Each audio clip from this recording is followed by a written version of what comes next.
கணேசாய நமங்க. முருகாசரணம். இன்றைய இரவு சிந்தனை. நமது வாழ்க்கையில் மகிழ்ச்சியான வாழ்க்கைக்கு 2 வழிகள்தான். ஒன்று சூழ்நிலையை மாற்றுங்கள், இல்லையென்றால் சூழ்நிலைக்கேற்ப மாறிவிடுங்கள். நமது வருமானம் என்பது நாம் அணியும் காலணியைப் போலதான். அது மிக சிறியதாக இருந்தால் இறுக்கி பிடிக்கும், அது மிக பெரியதாக இருந்தால் தடுமாறச் செய்யும். இன்று இல்லையேல் நாளை, நாளை இல்லையேல் மற்றொரு நாள். இதற்கெல்லாம் புலம்பாதே, தள்ளிதான் போகுமே தவிர கிடைக்காமல் போகாது.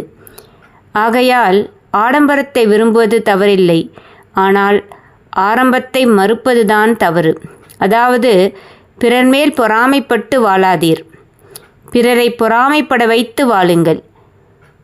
பணத்தால் அல்ல, குணத்தால் வாழ்ந்தால் வெற்றி நிச்சயம்.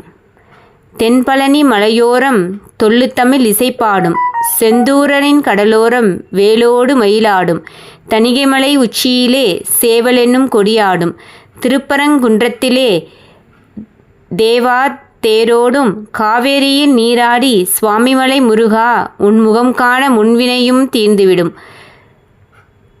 பழமுதிரும் சோலையிலே பழமாய் நீ கனிந்திருக்க, பார்த்தவருக்கு பசி தீரும், பணிந்தவருக்கு புகழ் சேரும்.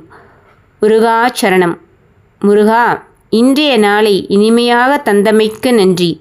நாளைய பொழுது அனைவருக்கும் நலந்தரும் விடியலாக அமையட்டும். இன்று நாங்கள் செய்த தவறுகளை மன்னித்து எல்லோருக்கும் எல்லா நன்மைகளும் கிடைக்க அருள் தருவாய் திருச்செந்தூர் முருகா. கவலைகளை மறக்க கடவுள் தந்த வரமே தூக்கம்.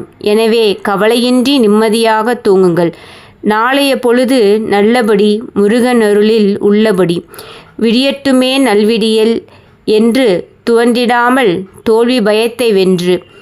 ஓம் சரவண பவ. நன்றி.